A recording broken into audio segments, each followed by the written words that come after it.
Hi, welcome back to our Maine Homestead. When we first started our YouTube channel, we did some videos that we called How We Do It. Not how-to videos, but how we do it, because we're not experts.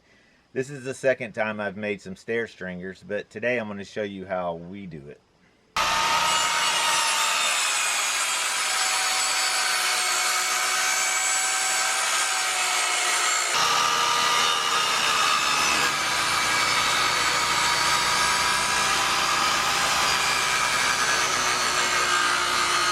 One of the first things to do, kind of thinking through the process, once our basement floor was poured, was to build an easy way to get in and out of the basement, since we're going to be working down there initially. There's not an easy way to get posts down in there, so we'll figure that one out.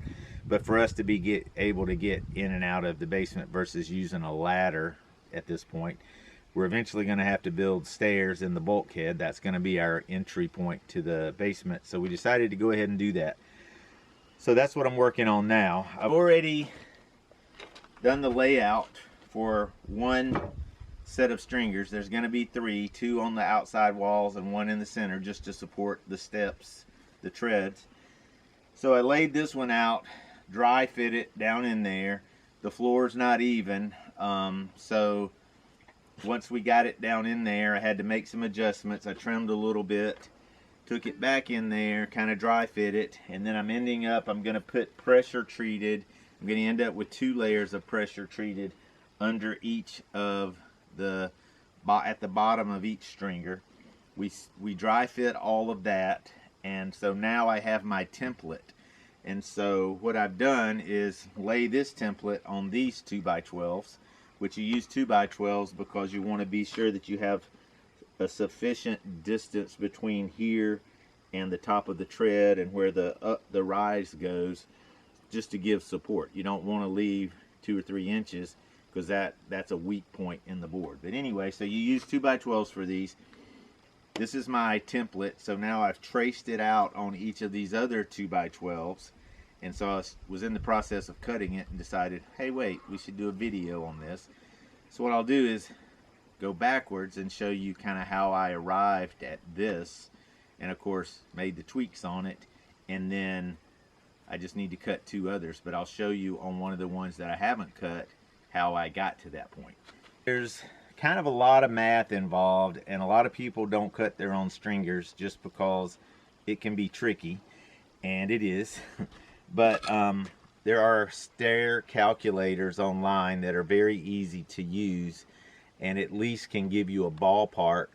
Number one, what you don't know about a lot of stairs, depending on how long of a distance or how high of a distance you're climbing, you don't know how long of a board to get. So stair calculators are great for that. They can also kind of give you exact measurements, or at least get you in the ballpark, but they're not perfect. Maybe they are if you're a carpenter, which I'm not. So I use stair calculators just to get me in the ballpark, and typically all you need to know for a stair calculator to get started anyway is how high up the stair's going, and then and how far you've got for those stairs to go up, I guess. So that's how high up is the rise, how far is your run. So most stairs typically are between 7.5 to 8 inches high. You don't want to go over 8 inches. It's just a lot higher to step up and climb the stairs. You don't really want to go under 7, because then your stairs are real short and you're taking a bunch of baby steps to get up it. So that's a key point. So if you start at, say, 7.5 is your starting point, that's just an easy place to start. Somewhere in there is your target step height. So I knew how high my wall was that I needed to get my steps up to, so I took that number and divided it by 7.5, and that gives me the number of steps that I would have. Once you have the number of steps roughly, then you take that number and multiply it times how deep your steps are going to be. So in the Northeast, I found that the code is different. Not that I'm trying to follow code exactly, but that gives you a ballpark what the experts have figured out works. But in the Northeast, I found out that the code is actually allows for a shorter or more narrow step than it does in most places in this country anyway. But what I found just through experience is that 11 to 12 inches is kind of how deep you want. If you have a 9-inch depth of step or even a 10-inch depth of step, going upstairs is not the issue. If you've ever tried to come down a narrow where steps are very short, there's not a lot of depth to them, you may have to step sideways, especially if you're carrying something like emery. So you have to be really careful. So then you have to sidestep down, because if not, what happens when you're coming down the steps, your toes end up off the edge of the step, which your toes is what bears the majority of your weight when you're climbing downstairs.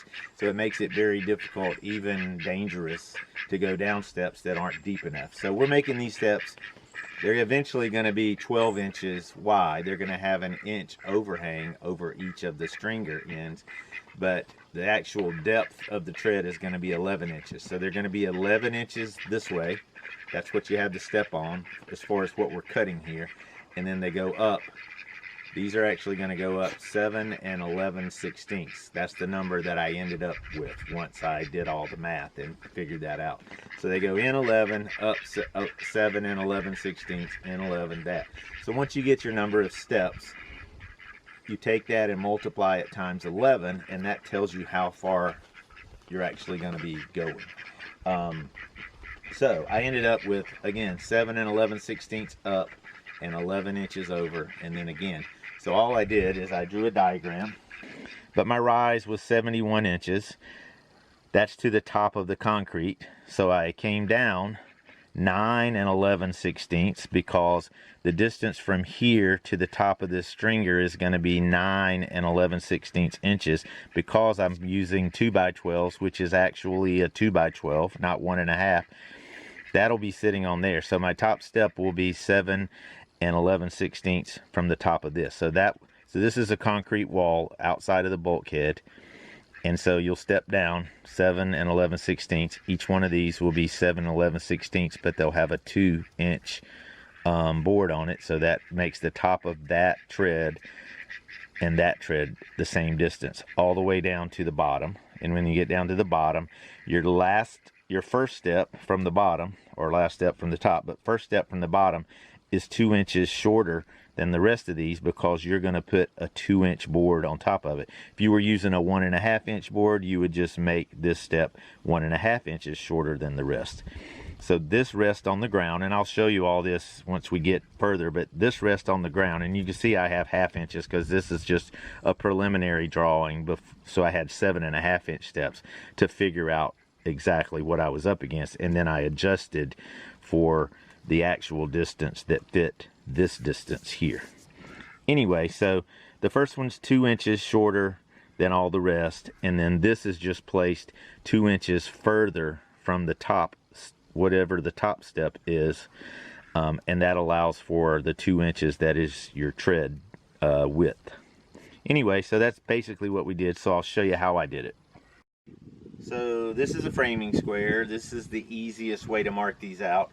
You can actually measure this distance, and this is just one of the triangle cutouts, probably not even the right size. Nope, it's too small. But you can actually measure this distance, these two distances on a board, cut it out so you've got a triangle like this, what some people do. Then they'll mount it to a flat piece like this, and then you'll just take it and lay out your stairs that way. I didn't do that. I actually have these little doodads. I don't know what they're called, but I call them stair gauges. But all they do is screw on here. So you unscrew it, you slide it on, and then you screw it on, and that marks where this lays on. So I'll show you real quick.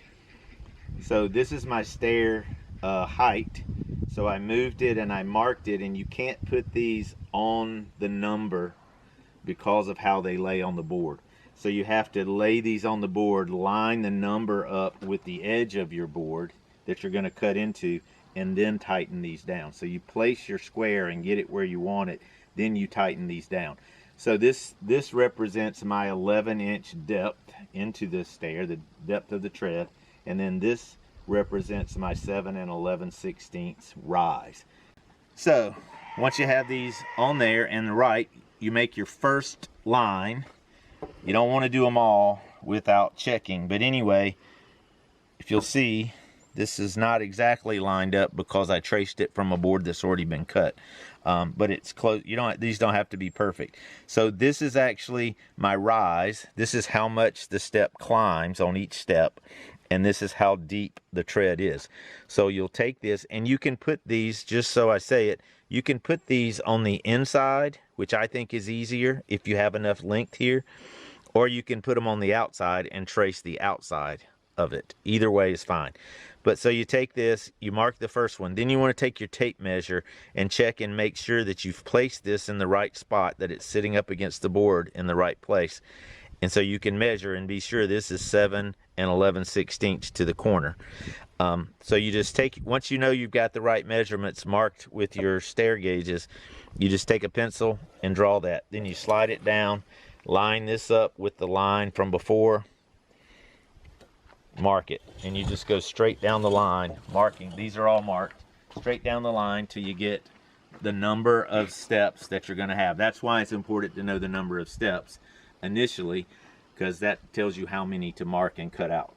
All right, so the easy part is, so you're coming up, when you get to your top step, which this is your last step, all you do is cut that straight across, and then that piece will be gone, and this is your top step marked there. And then all you do is cut the last piece off parallel to the rise, each of your risers, and that's what sits against the wall on the top. So that's where that will rest against, in our case, the concrete wall at the top. Then down at the bottom, you remember these are 7 11/16. This is going to be 5 11/16 because you're going to put 2 inches on top, so it'll end up 7 11/16 from the floor. So when you get down to your last step, all you do is draw a line parallel to your rise lines here. So you draw a line parallel to those, and then you mark, in our case, 5 11/16 from this top line, and then draw a line parallel to these, and this is what rests on the floor. So when you get it cut out, there's your 5 11/16 from the floor, steps up, and then there's where it rests on the wall at the top, and that's your last step. And again, you will mount this, in our case, 2 inches, because we're using a 2-inch thick tread, 2 extra inches from the top wall. So instead of 7 11/16 from the top wall, this will be 9 11/16 to allow for the depth, our 2-inch depth of the tread. So now let me get the rest of these cut out and we'll show you how we put them up. So I took the circular saw, cut along all the lines, but with a circular saw you can't get all the way to the end without overcutting on top or bottom. So stop just short of where your corners are, and then I take this handy dandy little thing, which is great. It's some kind of Japanese saw, but anyway, I take it and just finish by hand going all the way to the corner lines, and that gives you a clean corner. And if not, you can clean it up with this, usually what I have to do, but it eventually gives you a clean corner where your stair treads can set into.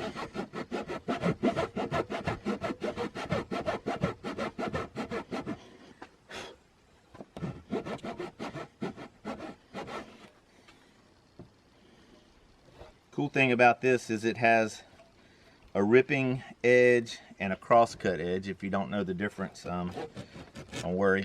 But anyway, so it gives you options. You can flip it around when you cut different edges to make it easier to cut. Still not easy. And this wood is wet, so not only is it not easy to cut, but the sawdust sticks to it, so you can't see your line half the time.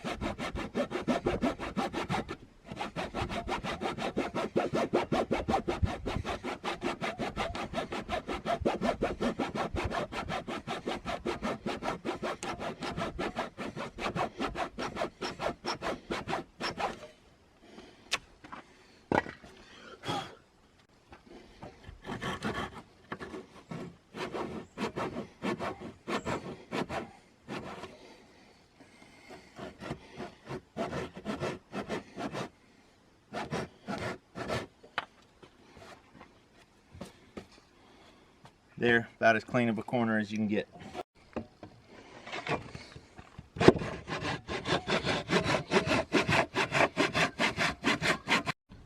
Alright, so we dry fitted all three of them to make sure they fit and it would be level for the stairs. And so we've already drilled and screwed this one onto this surface. So now we're about to do this, and then we're ready to start placing treads. You ready? Born ready.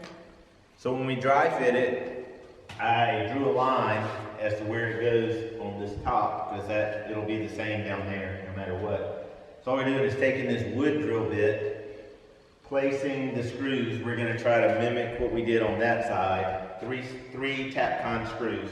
We'll drill this and then it'll start to hit the concrete. It'll mark where we need to swap to our masonry bit, then drill the hole deeper. It only needs to go about 1.5 inches or so. And then we will be ready to place the Tapcon screws. Once this side's on, we'll place a tread and screw it down, and then we can slide the middle one in, butt it up, and screw down the tread to it, and then we should be good to go.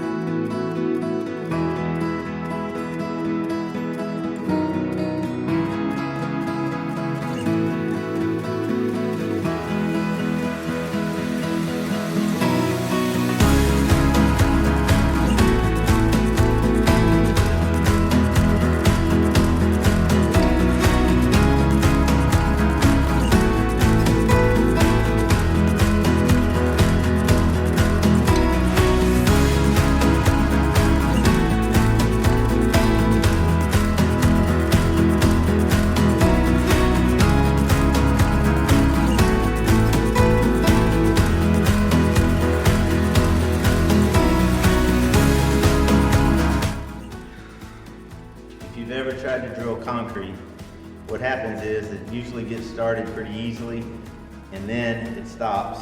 More than likely you're hitting a rock that was part of the concrete mix. So then it gets tough. Push down.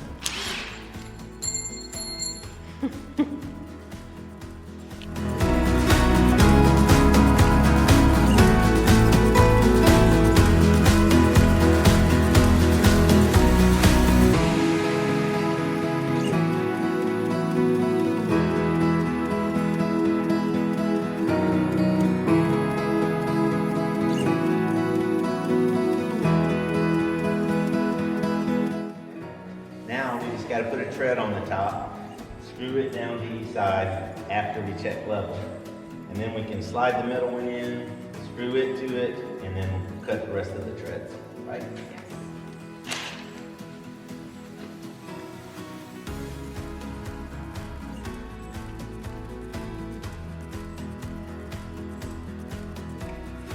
So this is about as level as you can get on this top step here. Hopefully the other ones will be level, but my husband built it, so who knows.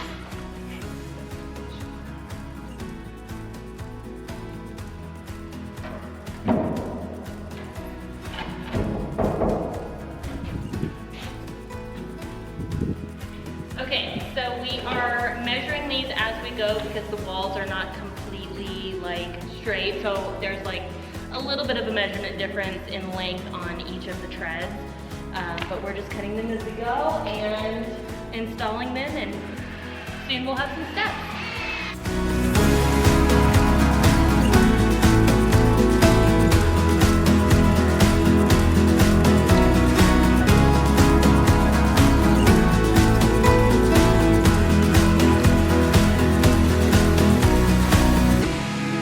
Good job, babe.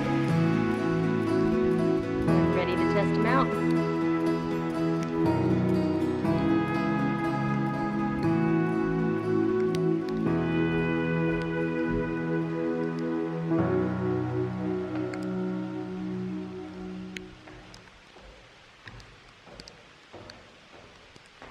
Not too shabby.